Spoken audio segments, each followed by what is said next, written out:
eu tenho um modelo econômico que nós chamamos determinístico, que é um modelo que costumeiramente é dado nas aulas de economia. Vamos dizer, aulas clássicas, não é? Não quero dizer antigas, mas vamos dizer de há alguns anos. Agora, vocês sabem que houve praticamente uma revolução no estudo da economia, que começou mais ou menos nos anos 80 e continua até hoje. Então, um dos aspectos mais importantes de renovação do ensino da economia é o estudo dos sistemas econômicos que estão sujeitos a riscos, sujeitos a incertezas. Então, nesse caso, como eu distinguiria um sistema que é determinista, ou seja, que é certo, de um sistema aleatório que é incerto? Em geral, essa incerteza impõe uma espécie de preço à economia. Ou seja, a economia sob risco se caracteriza porque é menos eficiente, promove ou produz retornos menores, então aparece como uma espécie de ônus. Ou seja, o impacto econômico da incerteza é sempre negativo, pelo menos para o indivíduo racional, que hoje também se costuma chamar de homos econômicos, ou seja, é aquela pessoa que age de uma maneira racional com relação a aspectos de consumo, investimentos, etc. Nós vimos então que, paralelamente ao fato de que cada indivíduo consome bens e serviços, seja porque tem necessidade, por exemplo, alimentos, seja porque tem uma predileção por certas coisas, que pode se caracterizar por bens que não são absolutamente necessários, de certo modo são supérfluos, mas que agradam e pelos quais o indivíduo se esforça por conseguir. Então, nesse panorama, é que nós caracterizamos, se vocês se lembram, quando falamos do indivíduo consumidor, ou seja, de aquele que compra bens e serviços, nós caracterizamos a ele vamos dizer, pelo modelo seguinte: esse indivíduo, ele procura sempre maximizar sua utilidade, e essa utilidade é produzida pelos bens e serviços que compra. Então, vamos supor um determinado bem e serviço, eletricidade, energia elétrica, ele compra porque, através da energia, ele obtém uma série de vantagens que vão desde coisas necessárias, como no caso de um habitante de um país perto do polo, que tem que se aquecer, e então recorre à energia elétrica para se aquecer, até aspectos mais relativos ao bem-estar da pessoa, como, por exemplo, o televisão, som e esse tipo de coisas. Mas, na última aula, nós falamos que esse indivíduo, além de consumir bens e serviços, ele também podia, e às vezes fazia, negócios em que o comprado, por assim falar, era simplesmente dinheiro. Quando ele, por exemplo, compra um bolo ou uma ação de uma empresa, ele, na verdade, está querendo obter benefício, utilidade do próprio dinheiro. Então aparecia um problema meio filosófico de que se eu definir a utilidade de um bem e serviço na forma de um dinheiro, como poderia falar da utilidade do dinheiro se essa utilidade eu continuaria a medir em dinheiro? Eu teria dinheiro por um lado e utilidade de dinheiro medida em dinheiro. É o dinheiro, é uma tautologia, como se diz.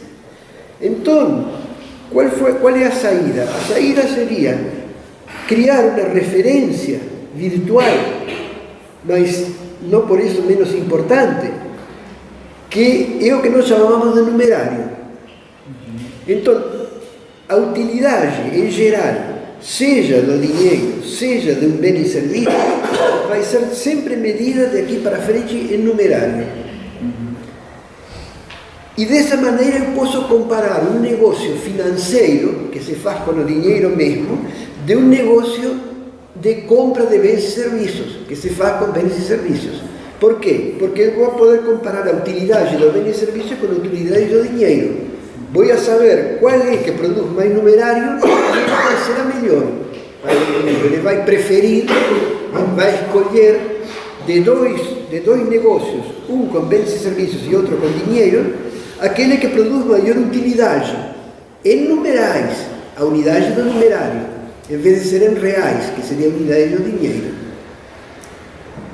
Bom, para entender melhor, quem sabe isso, pelo menos fazer um pequeno exemplo, eu escolhi até porque eu vi ontem à noite documentário, eu escolhi o negócio de vinho. Tá? Vocês sabem que o mercado do vinho é um mercado bastante importante e que, vamos dizer, envolve fundamentalmente a qualidade. É um tipo de bem e serviço que não é algo que se possa dizer, bom, qual é o preço do vinho? Isso não existe, porque o vinho aparece em uma gradação infinita de qualidades. O petróleo, por exemplo, é praticamente, ainda que eu possa distinguir entre um crudo leve e um crudo pesado, e eu sei que o leve é mais caro, mas esse mais caro é 20% ou 30%.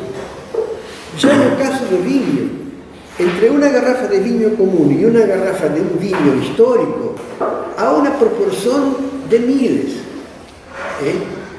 Então, é algo que hoje, influindo muito a qualidade, eu posso dizer que não pode ser de jeito nenhum. Eu poderia comparar negócios de vinho expressos em reais, expressos em forma de preços ou de dinheiro.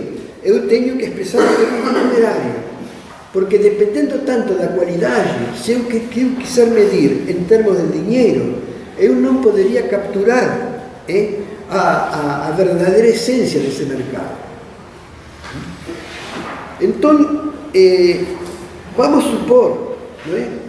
Eu tenho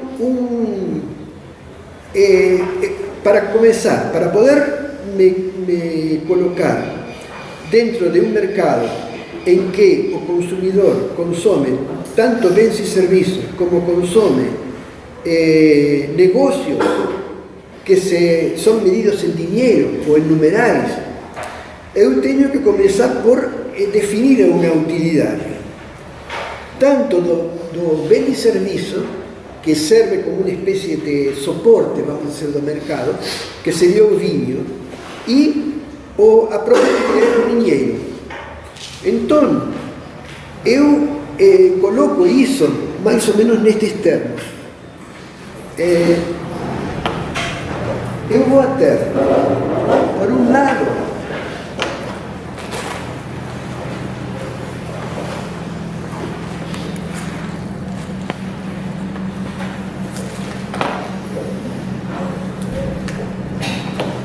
vou ter então a utilidade do dinheiro. Ou seja, a utilidade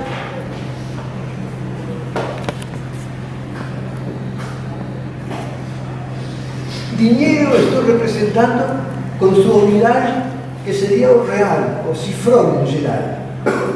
E essa utilidade é mais ou menos desta forma.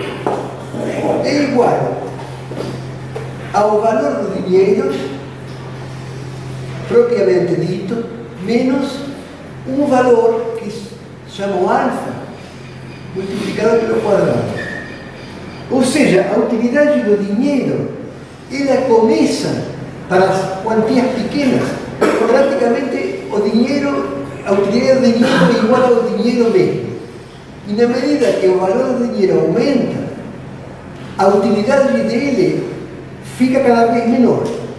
Então, por exemplo, para uma pessoa normal, 100 reais teriam um valor e uma utilidade de 100 reais. Mas 100.000 reais, não é? Já não vão ter utilidade de 100.000, vai ter uma utilidade, por exemplo, de 50.000. Esse fato de que uma pessoa atribui a grandes quantias de dinheiro menor utilidade que unitária, vamos dizer, por unidade de dinheiro, menor que quantias pequenas, é um indicativo, na verdade, de sua preocupação, sua aversão ao risco. Porque, naturalmente, uma pessoa comum, não um cara muito rico, uma pessoa comum, ele vai com negócios da ordem de 100 reais, ele não tem grande preocupação. Mas com negócios da ordem de 1 milhão de reais, que são, quem sabe, mais do que ele tem sua casa, seu carro, sua família, tudo, ele está sentindo uma sensação de risco desagradável, porque não sente com 100. Perder-se é fácil, perder 1 milhão é dramático. Entende? Isso é o que nós chamamos de aversão ao risco. E todo indivíduo racional tem aversão ao risco. Da mesma maneira que aquele jogador, como aparece, por exemplo, na novela de Dostoiévski, esse jogador é um amante de risco, é um cara diferente do resto, no qual, vamos dizer, ele aproveita, ele tem predileção pelo risco. É ao contrário do indivíduo comum. Bom, então, essa seria a utilidade do dinheiro. Agora, a utilidade do vinho, vamos representar em unidades de garrafa, e algumas coisas deste tipo. Em primeiro lugar, essa utilidade é maior, ou seja, tenho, por exemplo, aqui o dobro com relação a este valor, menos uma certa expressão elevada ao quadrado. E este valor aqui nós vamos definir, e vamos colocar por enquanto B, B sobre 2, e vamos ver quanto equivale. Bom, o problema, então, imaginei, seria o seguinte: você sabe que em São Paulo, tem aqueles restaurantes que são frequentados por um ente batista, onde o pessoal praticamente dava dinheiro, não se importa por gastar. E é curioso que parece um mundo à parte, pelo menos para mim. Essas pessoas vão e compram, vão jantar, por exemplo, e pedem um vinho de marcas, dessas marcas que são as mais famosas do mundo. Então, por exemplo, se você está em São Paulo, você pode assistir a um curso de vinhos e lá vão falar para vocês que os melhores vinhos, em geral, na aceitação da gente, son los vinos de Bordeaux, la Francia. Y que en Bordeaux, en esa región, a 4 grandes adegas que se supone que son las mejores del mundo. Lafite, Latour, Margaux y Petrus. No importa cuáles son. Sabemos que un cara que está pedindo, por ejemplo, un Chateau Latour, Safra 82, tem que ser un cara super millonario. Bueno, ¿cuál sería el problema económico? Porque hasta ahora parece un problema apenas de gustos extravagantes. El problema económico sería el seguinte: cuando você pide un vinho, por ejemplo, Safra 82, hay una gran probabilidad de que ese vinho no haya sido bien conservado. Bien? Você não pode garantir que o vinho que está pedindo está en una adega climatizada o está en un lugar cualquier, no se quiere deitado, más simplemente parado, y entonces ele se está deteriorando.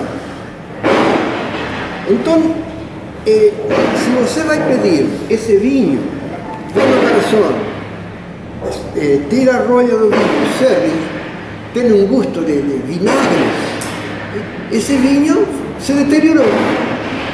Então, o que acontece? Você sabe que pediu um vinho, por exemplo, como seria o mais consumido em São Paulo, gosto brasileiro, é o Chateau Petrus. Hoje em dia, mais ou menos, essa garrafa está nos R$10.000. Então, você pediu um vinho de R$10.000 e não consegue tomar. O que vai fazer? Então, você vê que claramente esse é um contrato de risco. Você pediu o vinho, celebrou um contrato de risco com o restaurante. E se por acaso o vinho está vinagrado, você vai perder os R$10.000, porque o restaurante não vai querer saber se o vinho está bom ou ruim. Você pediu, aí está, ou você bebe, ou você deixa aí, mas ele tem que pagar. Entende? Então, esse contrato de risco, nós podemos pensar mais ou menos assim. Eu penso então numa garrafa de vinho. Se o vinho está bom, eu recebo a utilidade da garrafa. Entende? Isso é o que eu recebo em troca de R$10.000. Não são outros 10.000. É a utilidade da garrafa, que naturalmente tem que ser maior de 10.000, porque senão eu não seria um consumidor nacional. Ninguém vai pedir uma coisa que custe mais a ele que a utilidade que recebe. Ok? Então, essa seria a primeira parte da questão. Se por acaso, então, o vinho estiver ali vinagrado, eu recebo nada. A utilidade de um vinho vinagre é nada. Então, dá para ver rapidamente qual vai ser a utilidade, a expectativa de utilidade, que é o que realmente o consumidor, através do qual o consumidor avalia seus negócios. Então, neste caso, por exemplo, aqui, eu imagino que há uma probabilidade de 40% de que o vinho esteja mal conservado. Não quer dizer que seja esse valor exatamente, mas vamos supor. Então, qual seria o contrato de risco? Seria assim: eu celebro o contrato e pago R$10.000.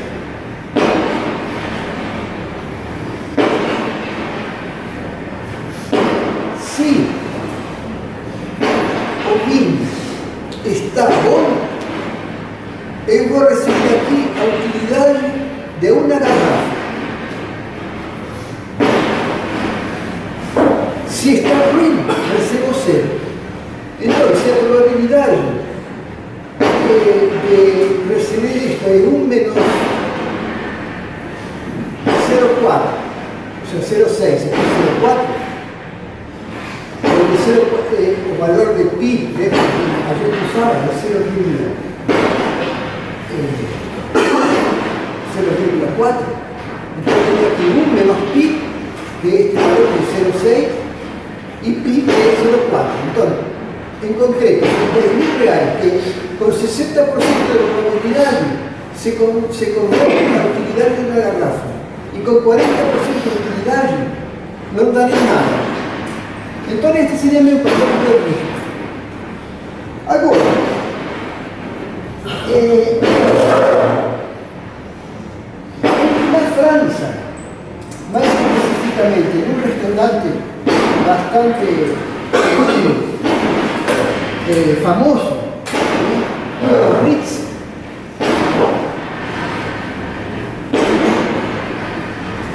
eles têm o seguinte sistema. Se você pede na garrafa lá, não é? E acontece que a garrafa é boa, maravilha. Se a garrafa é ruim, então eles dão uma outra garrafa. Tiram a ruim e dão uma outra garrafa. Se essa garrafa é boa, tudo bem. Se é ruim, aí eles não dão mais. Mas você vê que esse contrato envolve um risco menor. Por quê? Porque a probabilidade de você não ganhar caiu. Como seria o contrato? Seria assim.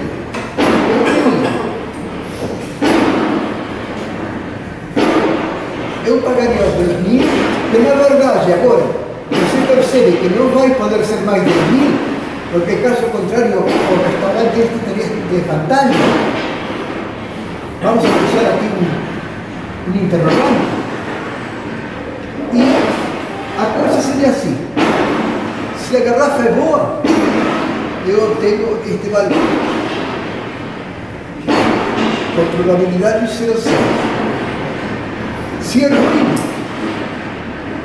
eu vou a outro ponto. E aqui tem uma nova garrafa. E se a garrafa é boa, para poder 0,6, então eu tenho também um de garrafa. Mas se é ruim, tenho 0. Então você vê claramente a diferença entre um contrato e outro. Esse seria o jeito de um restaurante em São Paulo, este é o jeito do restaurante Ritz em Paris. Qual é a diferença? Bom, primeiro, depende do poder da garrafa. Mas em todo caso, eu posso passar para você os valores certos, mas vamos supor que a utilidade de uma garrafa seja de 18.000 reais.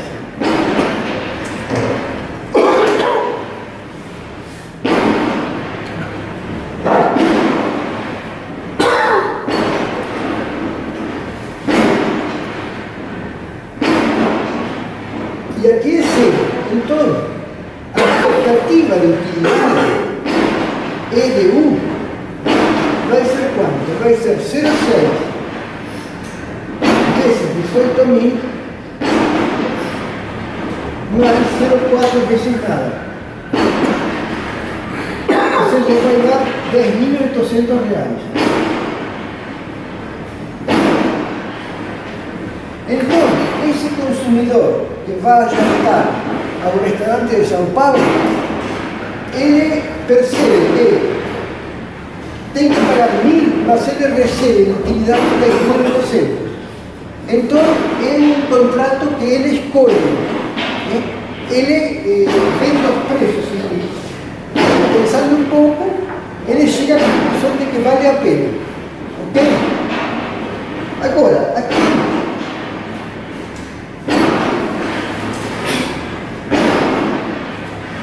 você vê que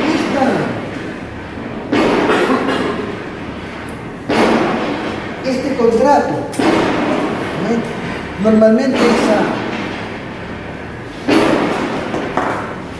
esse programa é chamado da árvore do contrato, que é a forma de uma árvore.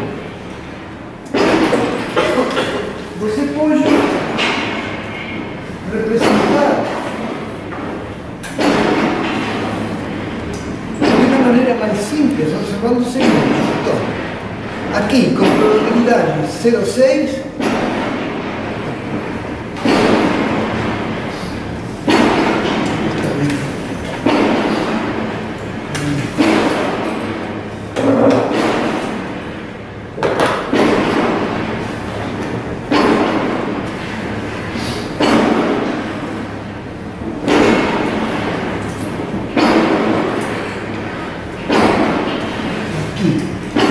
probabilidade 0,6.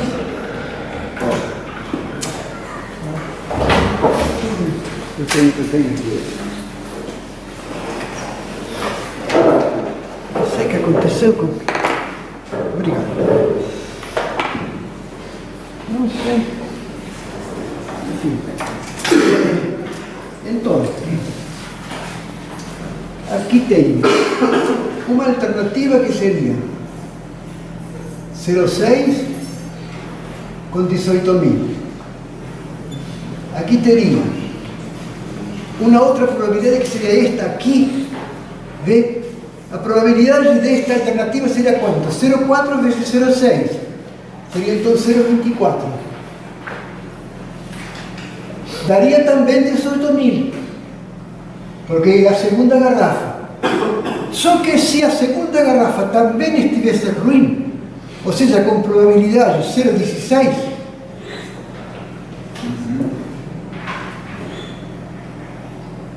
tenho 0. Então, este diagrama posso de novo, se eu quiser, simplificar,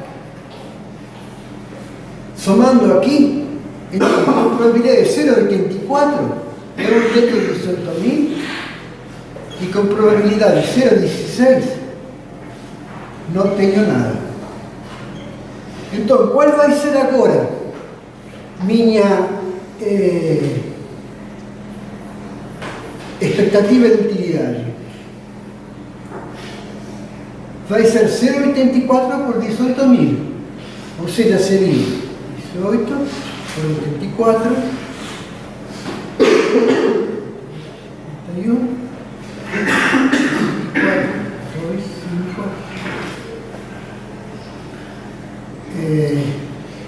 11. 11.520.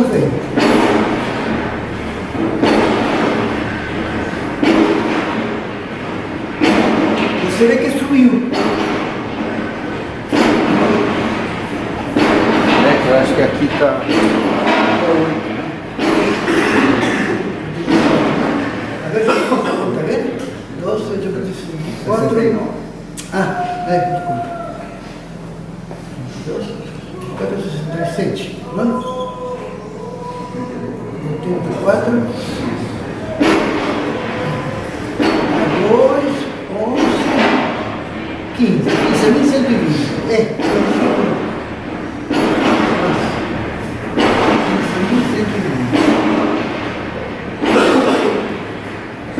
Então, você vê que o sistema da segunda garrafa do restaurante Ritz, ele é melhor. E, como cliente, eu posso avaliar esse melhor no termo seguinte: eu, com o meu contrato original, estou recebendo 10.800.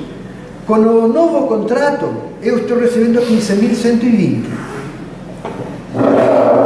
Agora, quer dizer que é melhor. Mas é claro, eu tenho que pensar também no Ritz.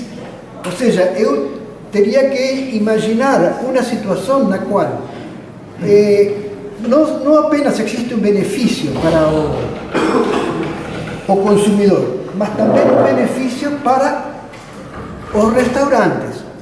Um benefício mais ou menos equivalente. Obviamente, que o que deveria cobrar o Ritz é 15.120 dividido 1,08, que seria 1 mais o retorno que dá em São Paulo. Dessa maneira, o cliente, tanto em São Paulo como em Paris, receberia o mesmo retorno. Então você vê que essa mistura do dinheiro com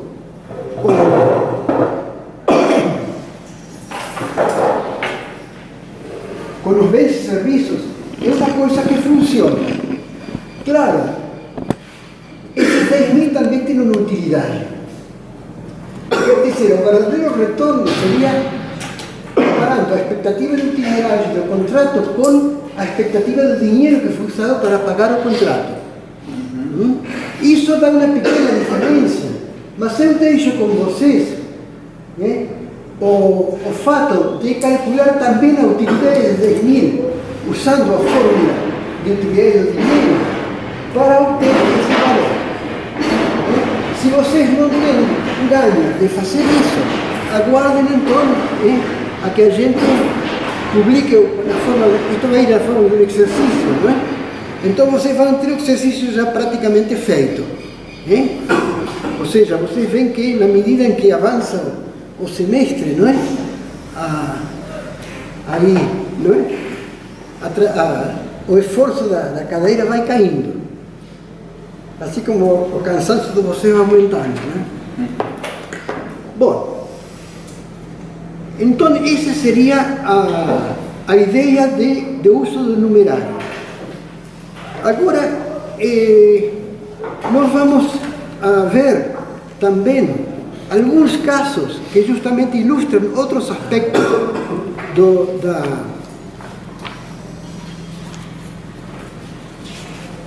impacto econômico da incerteza. Por exemplo, veja bem, agora nós já estamos um pouco mais, vamos dizer, familiarizados com o manejo dos diagramas. Vamos pensar, por exemplo, o seguinte. Há um problema de incerteza bastante típico, que é o seguinte. Vamos supor que alguém, um tal João, tem um carro. E ele tem uma probabilidade de acidente muito elevada, de 0,6 por ano. Ou seja, tem um 60% de probabilidade de ter um acidente por ano. Mas ele pode esforçar-se, pode aplicar esforço para melhorar sua técnica de condução. Então, nesse sentido, ele vai, por exemplo, assistir a uma autoescola.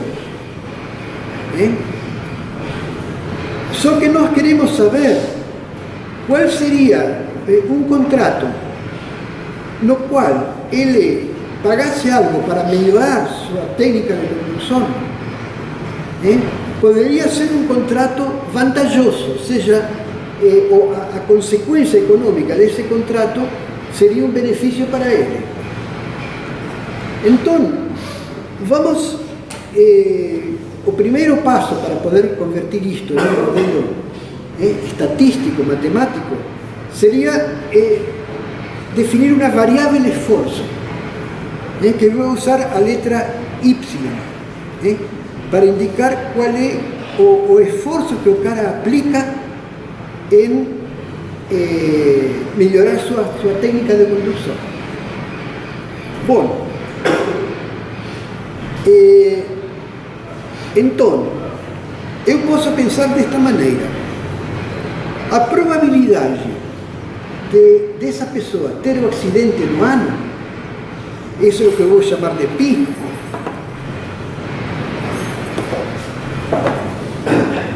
vai ser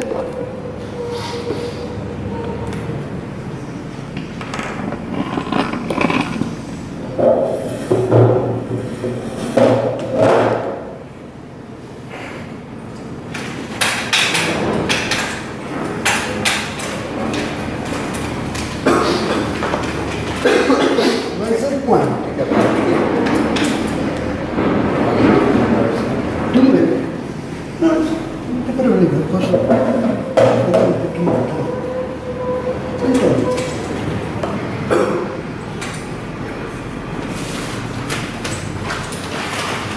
pensemos desta maneira.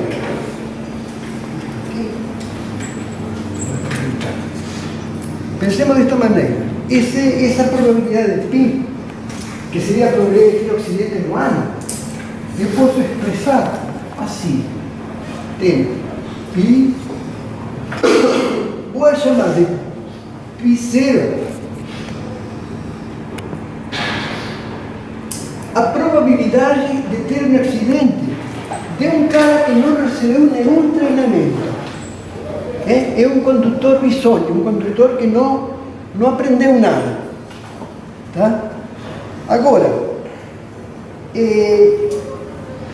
ou seja, π0 é a probabilidade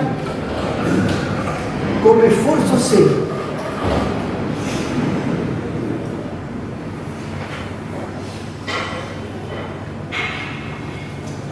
Com esforço, tá? Minha probabilidade vai diminuir. Em que forma? Vai aparecer aqui 2y mais 2y quadrado.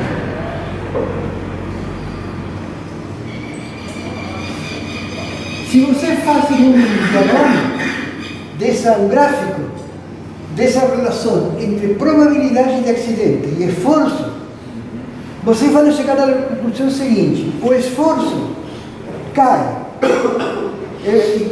a probabilidade de acidente cai com o aumento de esforço. Só que chega um limite. Chega um limite a partir do qual a probabilidade não diminui. Por quê? Olha, porque um acidente não é causado apenas pela imperícia de um condutor, mas ainda sendo esse condutor sumamente esperto, ele às vezes não pode fugir de outro cara burro que causa o acidente. Então, vamos dizer, esta probabilidade diminui até um valor no qual o acidente só depende de causas externas, não depende mais da habilidade do condutor. E essa função que eu coloquei aí, justamente, acontece que a probabilidade de acidente tem um mínimo, basta fazer a conta, para y igual a 0,5. Então, com essa probabilidade inicial, lembra que nós falamos que esse João, dono do carro, tinha uma probabilidade de 0,6, ou seja, um π0 de 0,6, com um esforço de 0,5, ele consegue levar essa probabilidade ao valor mínimo possível, que é 0,1. 0,6 menos 0,5, que é 0,1. Seria o valor que vai resultar aqui se eu substituir y por 0,5. Bom, conclusão então. Eu consegui, ou seja, o que tem que fazer o João, se ele quiser otimizar o seu contrato? Ele tem que ir a uma escola até que o esforço de assistir chegue a 0,5. Nesse momento, ele praticamente não tem acidentes por causa própria, só tem esse, vamos dizer assim, resto de acidentes que não depende dele e que, por mais que ele fosse à escola mais tempo, já não conseguiria diminuir mais. Então, esse é o valor ideal. E, dessa forma, ele chegou, vamos dizer assim, tudo o que se podia esperar dele já foi cumprido. Agora, pensemos do outro lado o seguinte: isto aqui é um caso hipotético e não é exatamente real. Por quê? Porque o esforço tem um custo. Ou seja, nós não consideramos aqui o que ele tem que pagar à autoescola. Não é? Então, eu tenho que definir um custo anual dos acidentes que vai ser assim, veja bem. Eu vou ter esse custo elevado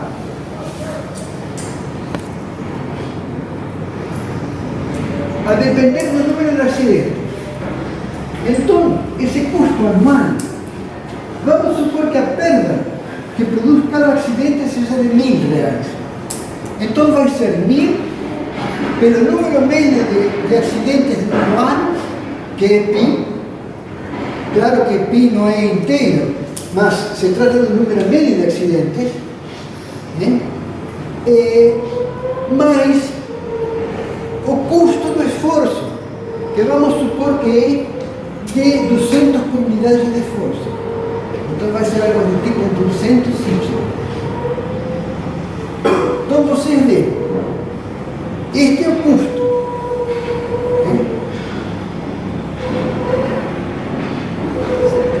O que tenho que fazer agora para ver a situação real? Tenho que chegar, né, a uma situação na qual o surplus, não é? Ou seja, a diferença entre o que recebe e o que paga do dono do carro seja máxima. Então, em vez de tentar minimizar simplesmente π, agora vou tentar minimizar C, que é realmente o custo levando em conta o que paga para a autoescola. Então, essa expressão, se eu substituir aqui, né, a expressão de π, aqui, né, aquela de lá, coloco esse π em função de y aqui, vou chegar a uma função do custo só em função do esforço. Então, esse valor quanto dá? Dá 600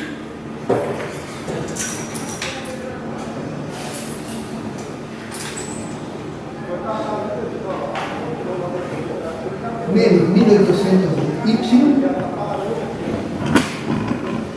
e ainda mais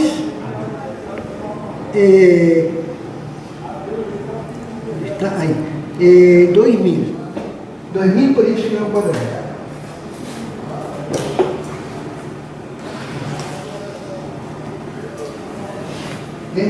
Lembrem então, o que eu fiz é o seguinte: eu peguei o π daqui e substituí aqui.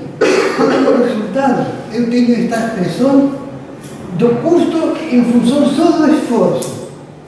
Então é uma função fácil de minimizar. Eu tenho que minimizar essa função e isso se consegue com um y igual a 0,45. Por que 0,45? Pensem um pouco. Sem custo, sem considerar o custo do esforço, meu ideal era envidar um esforço igual a 0,5. Mas agora o esforço não é de graça, custa um pouco. Então é natural que agora meu mínimo caiu. Ou seja, meu mínimo se consegue não com esforço 0,5, mas com um esforço de 0,45.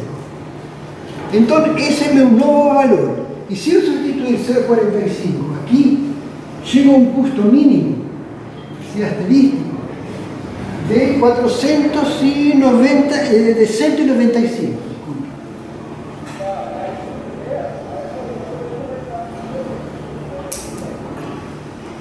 Então, conclusão.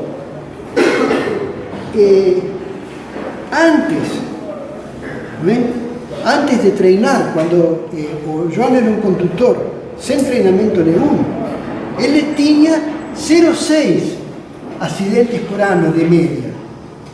E, portanto, a 1.000 por acidente, ele tinha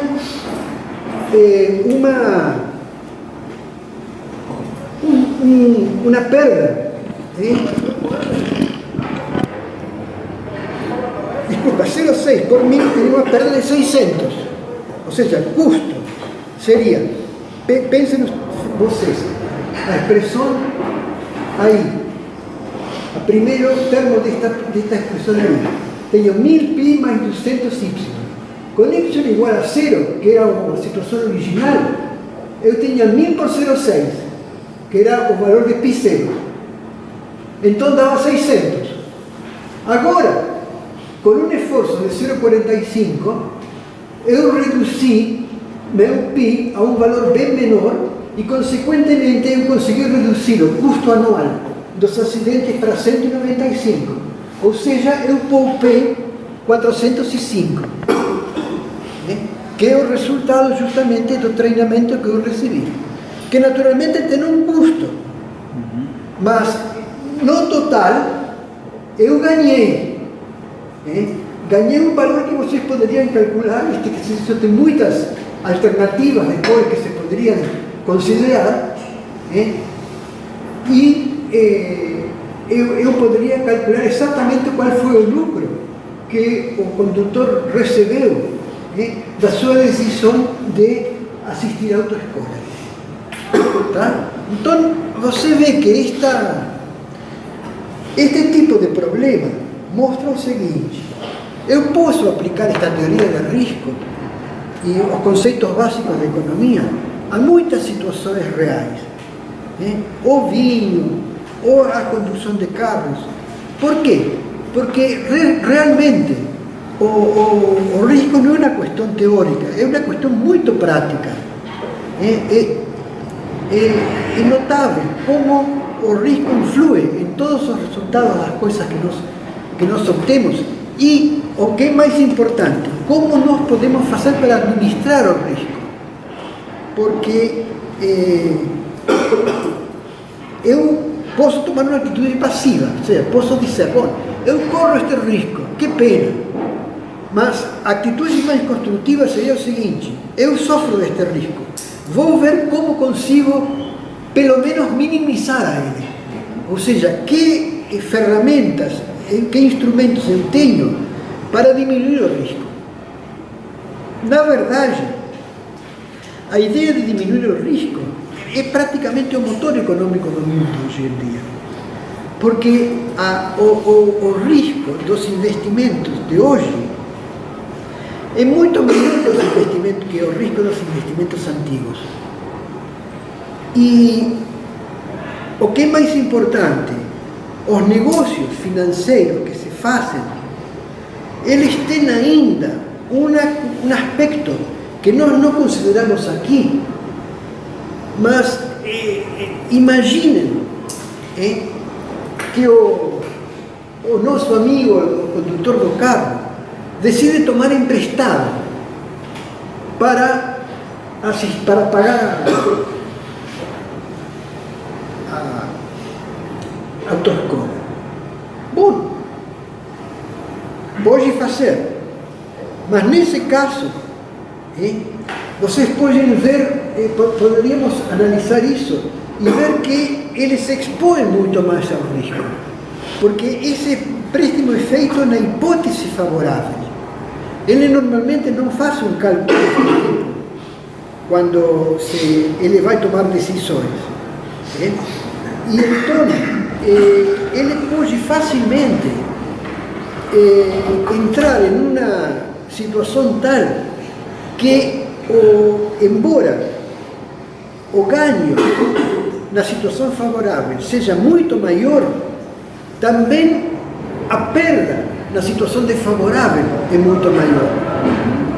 Então, volta a aparecer a famosa aversão ao risco. Se uma pessoa é aversa ao risco, eles não vão pedir emprestado para pagar uma autoescola e depois tem que devolver o dinheiro. Porque se por uma causa menos provável, mas possível, ele chegasse a perder, ele vai se encontrar sem possibilidade de pagar a autoescola. É o mesmo que aconteceu com as empresas financeiras. Elas entraram, como eu falei, com um grau de alavancagem econômica muito grande e, consequentemente, no momento de o mercado entrar em crise, eles não tiveram perdas que não tinham de nenhum jeito conseguiam pagar. Bom,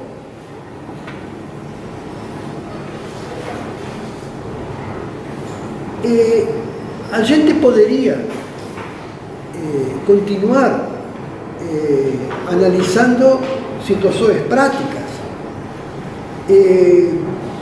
por muito tempo, porque praticamente qualquer situação da vida diária promove justamente uma análise de risco. Mas, para ir familiarizando cada vez mais com essa análise, vamos ver mais uma possibilidade e depois, em todo caso, vamos a ver como eu posso medir o risco, que é outro problema. Então, vamos por partes. Vamos fazer mais um exemplo para que vocês tenham claro como é que funciona. Eu estou imaginando, por exemplo, aqui uma secretária, uma empresária. É uma empresária que tem uma reunião em Nova York, urgente. Lá vai a tentar obter um negócio que vai dar a ela um benefício de 130 mil reais.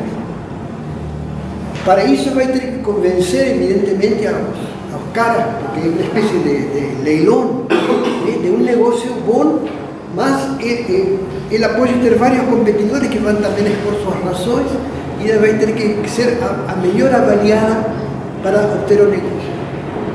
Então, aqui tenho dois tipos de risco que se misturam na obtenção desse negócio. Um deles é a probabilidade de obter, estando em Nova York já, ela vai discutir o negócio, vai fazer uma exposição, uma apresentação ante o pessoal que vai a dar esse negócio, junto com 3 ou 4 competidores. Se ela é a melhor, ganha. Então, qual vai ser essa probabilidade aqui? A gente considerou que a probabilidade de sucesso é 40%, e 60% de não ter sucesso. Mas, por outro lado, antes de chegar a Nova York, ela tem que chegar a Nova York mesmo. E para isso, o avião tem que estar em horário, porque a reunião é premente.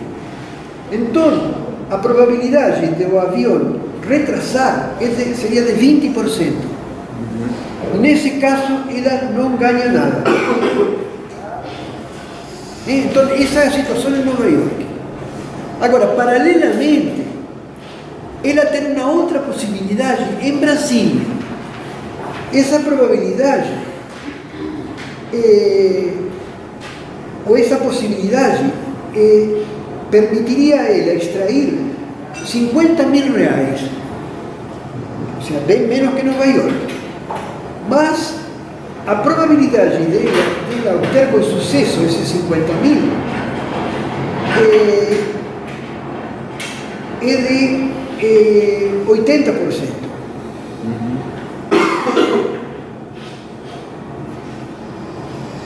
Bom, a viagem a Nova York custa 10 mil, e a Brasília custa 1.000. Então é uma diferença que também tem que ser levada em conta. E a probabilidade de retraso até Brasília é só 10%, porque é uma viagem nacional.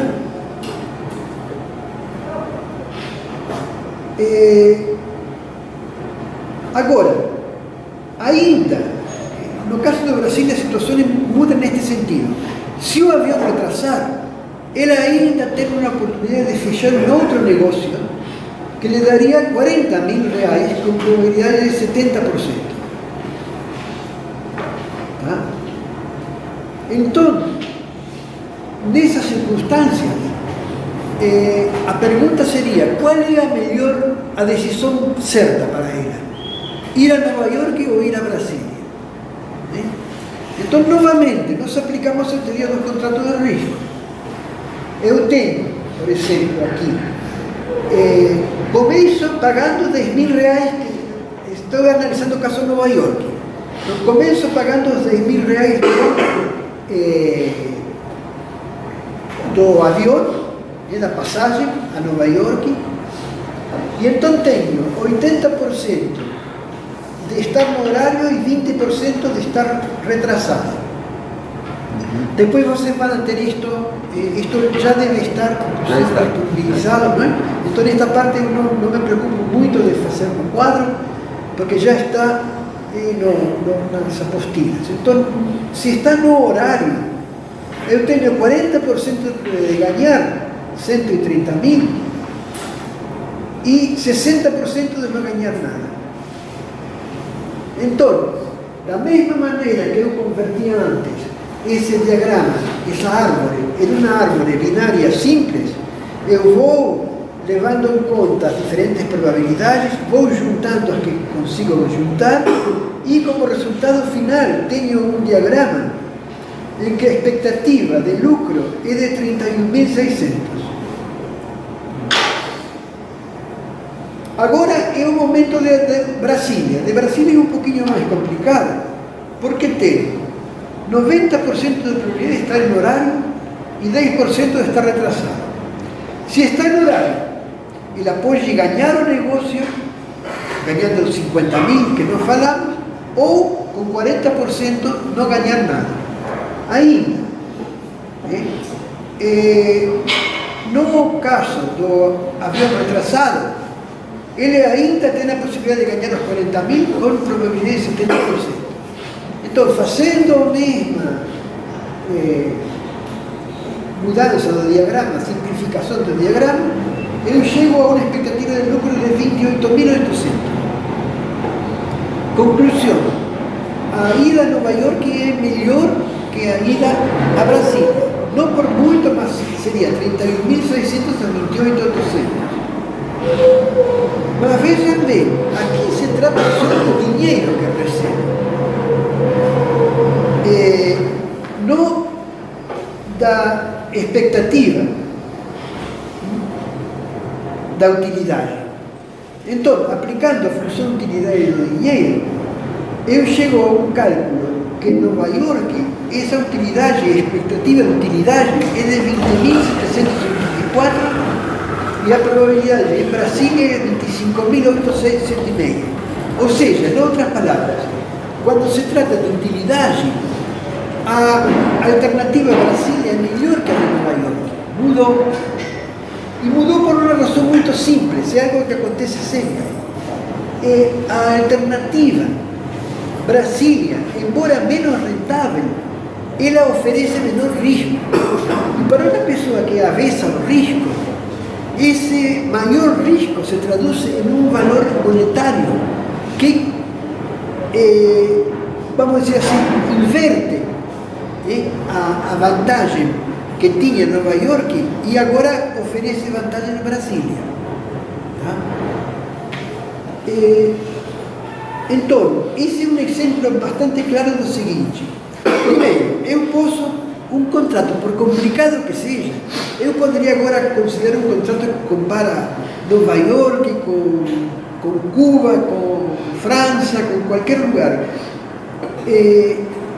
Com toda sorte de combinações, de que depois de Nova York eu viajo à Europa, ou depois de Brasília eu viajo a Porto Alegre, posso comparar qualquer tipo de complicado de contrato e sempre eu consigo simplificar até conseguir convertir esse contrato em uma expectativa de utilidade. E aí o contrato que tem a maior expectativa de utilidade é o contrato ganhador. Então, eu tenho um sistema de decisão, de tomada de decisão, que é perfeitamente quantitativo e não oferece dúvidas. Tá? Então, é um aspecto importante que a gente tem que levar em conta.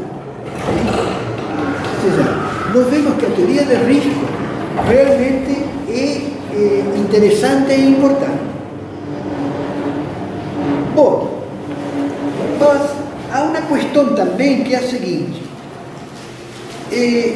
Até agora, esses diagramas que eu considerei são apenas diagramas que contêm os valores médios ou as expectativas que gera o contrato, mas não leva em consideração os riscos.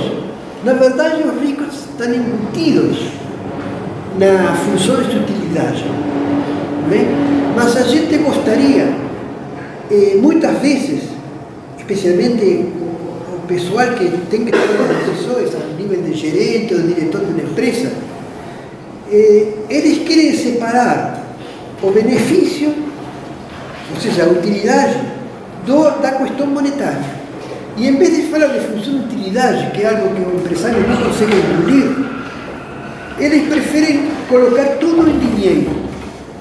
E essa preferência por trabalhar exclusivamente em dinheiro, embora seja, desde um ponto de vista teórico, muito menos interessante e fundamentada, desde um ponto de vista prático, vocês como futuros consultores de risco, têm que admitir que se os gerentes e os diretores querem trabalhar em dinheiro, não adianta que você fale para eles, não, eu não trabalho em dinheiro, trabalho em utilidade, porque a utilidade é melhor, porque o livro tal fala isso e tal outro.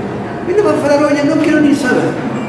Então, como é que eu consigo traduzir todos estes aspectos de risco que eu consigo obter de uma maneira tão clara a través dos diagramas de contrato? Como posso convertir em algo que seja mais palatável para os gerentes e os diretores de empresas? Bom, essa ideia, então, foi introduzida já há algum tempo, não muitos anos, pelo CEO, ou seja, seria o presidente de uma empresa chamada Morgan Stanley, uma grande empresa de investimento. Bom, como foi, qual é o racional desta ideia? É a seguinte: ele admite o seguinte, que cada contrato ele tem um possível retorno. Por exemplo, nos contratos binários, quando acontece o bom, o retorno é alto, quando acontece o ruim, o retorno é baixo. Mas muitos estatísticos preferem trabalhar com distribuições contínuas de probabilidade. E a distribuição contínua de probabilidade mais popular, mais importante, sem dúvida, é a distribuição normal, ou gaussiana. Aquela forma de símbolo. Bom, se os retornos, então, estão distribuídos de maneira normal, então eu vou ter uma distribuição de retorno que mais ou menos vai ter esta forma.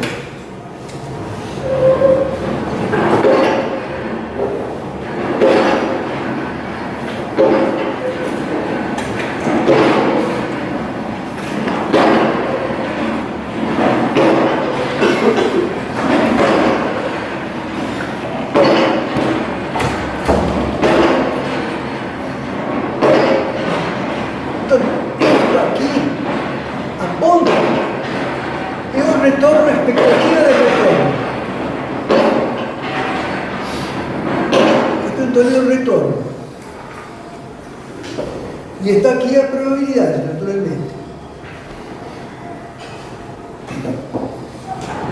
Então, esta é a expectativa de retorno.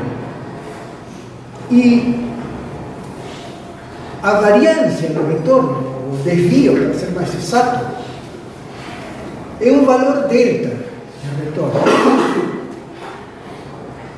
que é o que nós chamamos também de risco, porque hoje em dia vamos dizer assim, o fato aceito por todos, que o risco é simplesmente o desvio. Então, vamos supor, por exemplo, que o desvio aqui é algo por aqui, mais ou menos. Então, isto é desvio, sim. Então, a filosofia de este método, que foi, como eu falei, foi encarregado, foi idealizado a partir de um pedido do presidente Morgan Stanley. Ele então tem o seguinte sentido: vejam bem, se eu considero aqui um certo valor do retorno, qualquer vamos colocar para este lado, qual é a probabilidade de que eu tenha um retorno igual ou menor que este? Ou seja, qual é a probabilidade de que o retorno seja pior do que este? Bom, são todos aqueles que estão aqui, não é? Ou seja, tenho um retorno aqui que é ruim e quero saber onde estão os retornos mais ruins. São os piores, os mais negativos. Então, estão para este lado. Então, esta é a área coberta pelos retornos piores. Ou seja, eu posso falar, então, com certa tranquilidade, que este retorno, então, tem um certo percentagem, vamos supor que isto é 10%. Ou seja, em a área total, tenho 0,1, 10%. Tudo bem, então, se este é meu retorno, significa o quê? Eu digo que este retorno tem um grau de confiança de 10%. Por que um grau de confiança de 10%? Porque a probabilidade de que exista um retorno pior é justamente de 10%. Ou, se vocês preferem, que se eu analiso, acompanho os retornos deste negócio durante 10 anos, a expectativa de que em um ano o retorno seja pior que ele, vai ser só de um ano. Ou seja, em 10 anos eu tenho a probabilidade de que só um ano tenha retorno pior que este. Por isso se chama confiança, porque aqui, por exemplo, se diz o seguinte: o grau de confiança é sempre 1 menos 5. Este retorno tem confiança de 90%. Se eu considero uma área só de 5%, você vê que o retorno de confiança, 95%, que corresponderia a 5% aqui, vai ser agora menor. Então, esse é o conceito. Ele chama esse retorno de valor em risco, value at risk.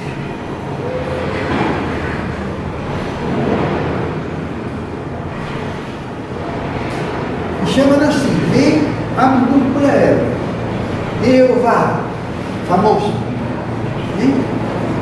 Então você vê que, em vez de eu fazer todo esse estudo de diagramas de contrato, que não são do agrado dos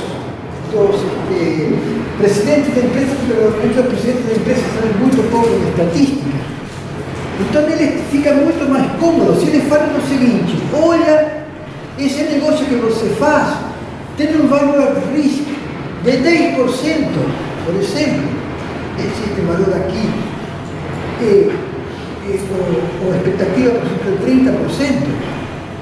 Então você fala para ele: olha, a expectativa é de 30%, mas o value at risk, com confiança de 95%, é de um retorno de 10%. Ou seja, é menor. Mas vai ser tanto menor quanto mais confiança eu quero ter nele. Entende? Então, é um valor, por assim falar, seguro, é um valor garantido até certo ponto. Por quê? Porque ele vai ser infrequente ao longo do tempo. Então, esse conceito é muito simples, o que é mais importante é no agrado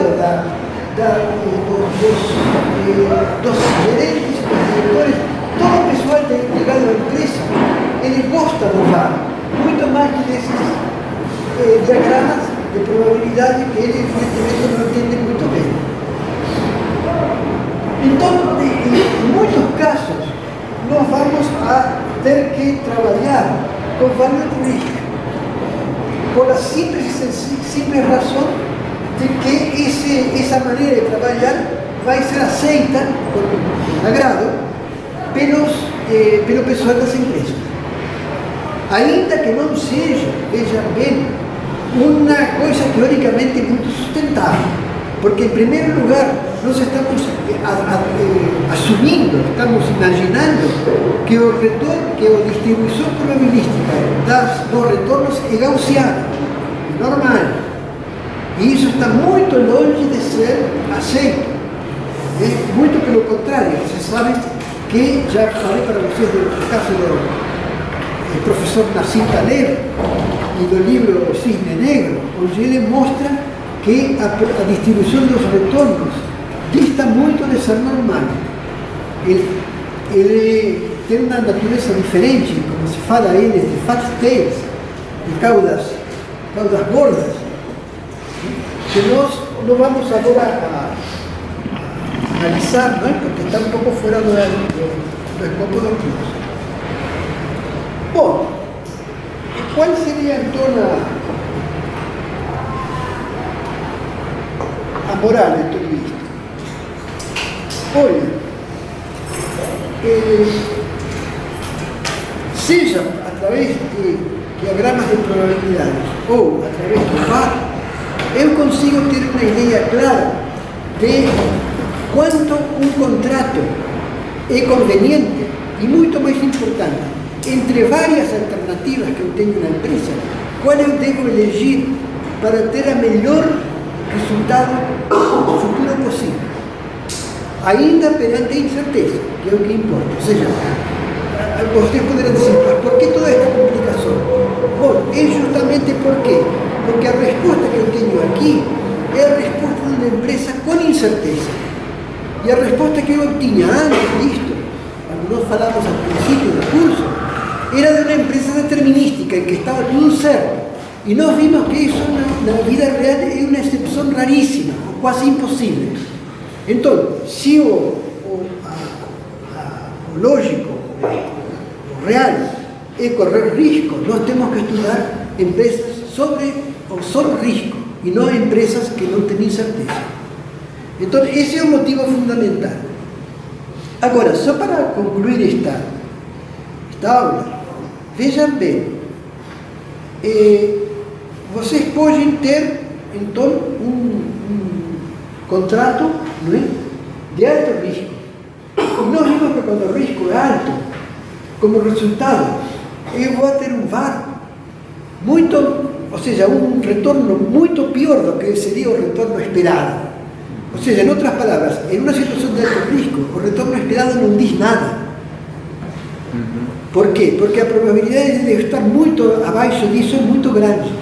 Então, daí que o VAR dá resultados que são garantidos. Pode se falar, eles são meio invulneráveis a casos ao azar, aos casos desfavoráveis. Mas então, o que acontece se todos os contratos têm resultados desfavoráveis? Será que a gente então vai ficar apavorada e não vai fazer um negócio nenhum? Ou seja, nós podemos chegar à situação seguinte, que os empresários são tão avessos ao risco que eles não conseguem, no mundo real, fechar nenhum negócio, por justamente aversão ao risco. Mas será que não há alguma maneira de eu diminuir esse risco? Ou seja, em vez de ter uma atitude passiva e calcular simplesmente o risco, eu não posso pensar assim, bom, o contrato não deu certo, mas será que eu não posso obter um contrato melhor em termos de risco? Como conseguiria eu isso? Bom, aí está um conceito muito importante, que é o conceito chamado de covariância. Acho que nós já falamos dele. Vem a ser o seguinte: tem negócios que eles são, vamos dizer, por exemplo, vamos comparar um negócio com outro. Em um negócio, por exemplo, um belo dia, por exemplo, ações. As ações, por exemplo, de uma empresa. Bom, eu posso pegar duas empresas e analisar como vão evoluindo os retornos das duas. E comprovo que quando uma aumenta, a outra também tende a aumentar. Embora não sejam paralelos exatamente, porque isso é quase impossível, mas a tendência dessas empresas é parecida. Ou seja, quando eu tenho um aumento de uma, posso esperar um aumento na outra e vice-versa. Então, eu digo que essas empresas têm uma covariância positiva. No extremo, posso ter duas empresas que sejam exatamente uma cópia uma da outra, ou seja, ainda não sabendo, cada empresa reage da mesma maneira. Então, nós falamos que essas empresas têm correlação igual a 1. Correlação igual a 1. Essa correlação significa que se correlatam os retornos, de maneira que quando um cresce, o outro também e vice-versa. E são uma cópia uma da outra. Claro que esse é um caso impossível. Não há duas ações que subam da mesma maneira e desçam da mesma maneira. Ainda que sendo empresas muito parecidas, sempre há imponderáveis que fazem que uma difera da outra. Perfeito. Mas então, vamos supor que eu tenho... Agora, vamos raciocinar de forma completamente inversa. Será que não há empresas nas quais, quando uma aumenta, a outra tende a baixar e vice-versa? Ou seja, empresas que têm covariância negativa? Parece lógico que isso existe na prática. Por exemplo, nós falamos dessa fábrica famosa de óculos escuros. Essa fábrica, em um ano que tem um bom tempo, vai vender muito porque tem muito sol e a gente vai tentar proteger a vista. Se tem um ano de muita chuva, parece natural que ela venda pouco. Agora, pensem vocês em uma empresa com um PCH na mesma região. Bom, a empresa vai reagir de uma maneira completamente oposta. Se a previsão é um ano muito chuvoso, que é muito ruim para os óculos escuros, vai ser muito bom para a empresa que vai capturar muita energia e vai poder vender muito. Vice-versa, se o ano é cheio de sol, eu vou ter estiagem, não vou poder vender energia, mas a fábrica de óculos escuros vai a ir para cima. Então, essas empresas têm uma correlação negativa. E eu posso imaginar, pelo menos teoricamente, uma empresa sendo a anticópia da outra. Ou seja, que inverta completamente e em todos os casos a situação da outra, a evolução da outra. Quando essa evolução é favorável de uma, é desfavorável da outra. Bom, e como exemplo nós temos essa situação de uma empresa que se dedica a fabricar óculos escuros e uma empresa que se dedica a administrar da PCH.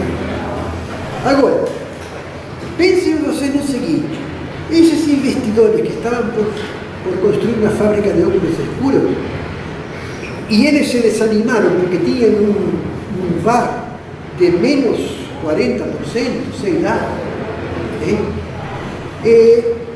se eles não poderiam procurar uma empresa que fosse a anticópia dela, como por exemplo a fábrica de a empresa de PCH, e eles dividissem seu capital, uma metade para óculos escuros e uma metade para PCH.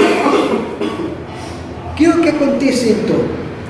Olha, usando essas fórmulas matriciais e vetoriais que vão encontrar vocês nas apostilas, vocês vão poder calcular o retorno e o risco de uma combinação de duas empresas com correlação negativa.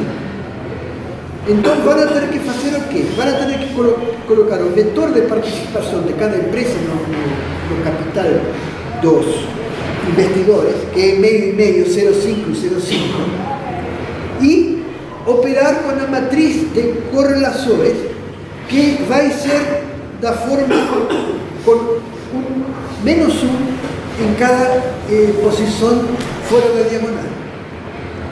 Então, se eu faço as contas, considerando participações iguais, e com uma matriz de correlações de menos 1, eu vou ter um risco de 0.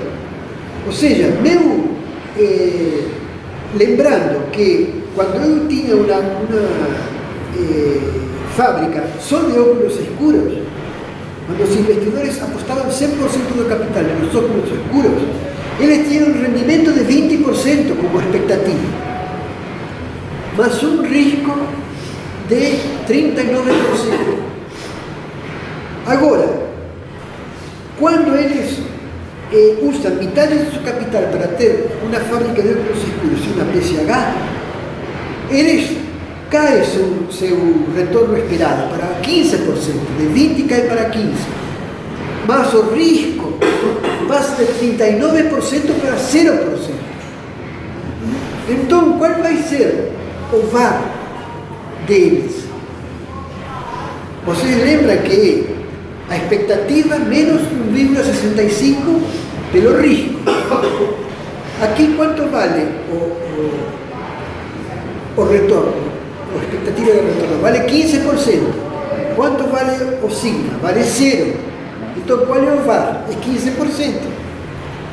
Ou seja, meu VAR melhorou de menos 39 para mais 15%.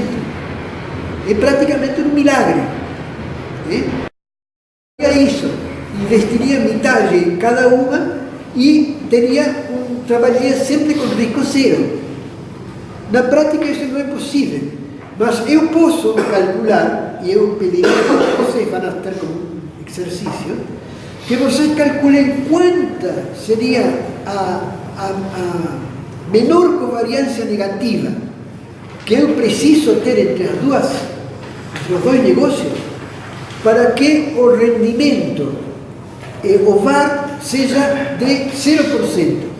Ou seja, eu posso dizer que não tenho praticamente possibilidade de perder e tenho uma boa possibilidade de ganhar.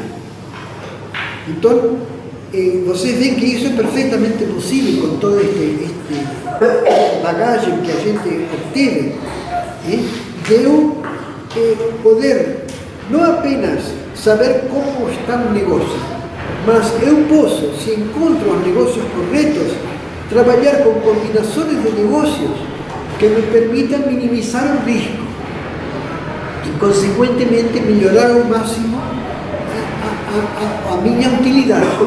Porque, no fundo, quando eu obtenho o VAR, é como se eu trabalhasse com funções de utilidade, de uma maneira diferente, mas no fundo está no mesmo. Agora, vocês se perguntarão, mas se é tão difícil ter empresas com correlação negativa, qual é a verdadeira utilidade disto aí? Não é muito grande, justamente pela dificuldade de encontrar uma empresa com correlação negativa. Mas nada impede que existam o que se chamam derivativos financeiros, que permitem de uma certa forma, imitar uma empresa com correlação negativa. Entende? Ou seja, vamos supor que não existe uma empresa com correlação menos 1 da empresa de óculos escuros. Mas eu posso ir ao mercado financeiro e falar, olha, eu quero um investimento ou algum tipo de instrumento financeiro que me proteja do ano ruim, ou seja, do ano com muita chuva. E isso é possível. Hoje em dia existem o que se chama derivativos de clima.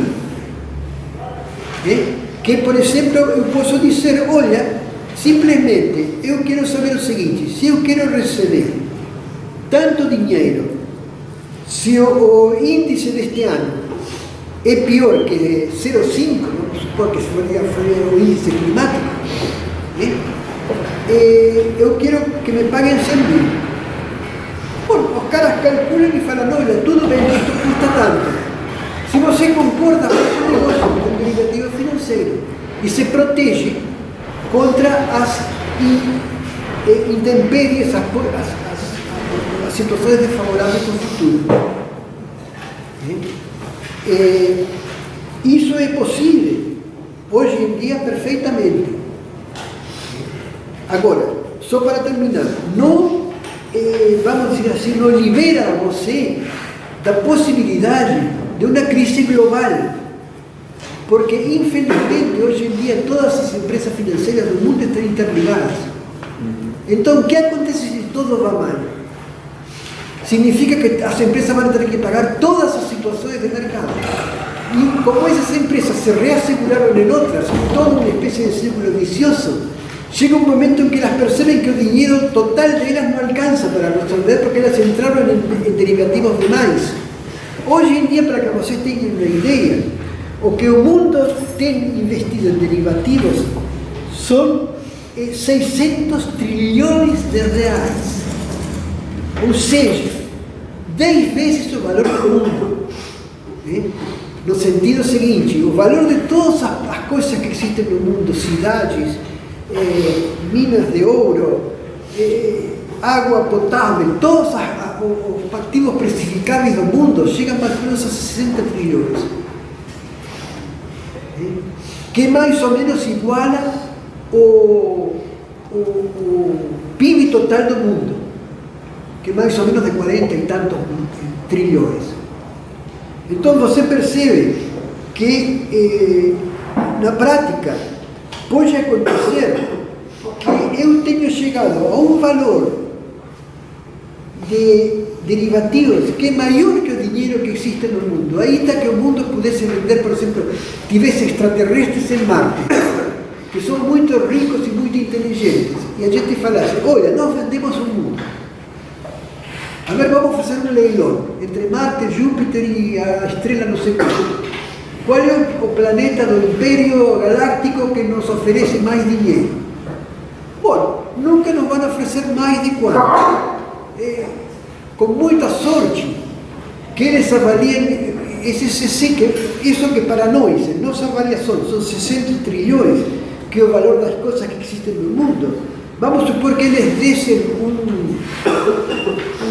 plus do dobro, ou seja, 120 trilhões. Bom, esses 120 trilhões não alcançariam para pagar os 600 trilhões dos derivativos se todos fossem exercitados. Entende? Então, você tem um limite. Esse limite não ficou claro, aunque pareça incrível. Só 3 ou 4 economistas alertaram no mundo com respeito a essa possibilidade de que o sistema de reasseguro do mundo entrasse em colapso, que foi o que aconteceu em 2008. Tá? Mas fora dessas circunstâncias especiais, se pode dizer que hoje no mundo temos instrumentos bastante válidos para proteger-nos perante situações de risco. Então, eu gostaria, e vocês mesmos devem sentir, que falta muita coisa ainda em termos de risco para poder calcular e para poder fazer as coisas, mas em 2 semanas, em 2 aulas, eu acho que o mais que a gente poderia transmitir a vocês de uma forma mais ou menos tranquila. Então, vocês vão ter os exercícios e, naturalmente, a prova vai ser exercícios simples, mais simples, quem sabe que estes mesmos, porque eu entendo que com 2 semanas não se pode ter uma tranquilidade suficiente como para poder fazer coisas mais complexas, mas o importante é que vocês estão encaminhados para poder trabalhar em um ambiente, em uma empresa ou em algum lugar em que se trabalhe com risco, que vocês não se encontrem numa situação desesperada de não entender nada do que está acontecendo, ou que um gerente falar, mas você isto quando você não viu nunca isto? A universidade não ensinaram a vocês isto? Espero que vocês estejam um pouco mais imunizados contra essa possibilidade, tá? Ok.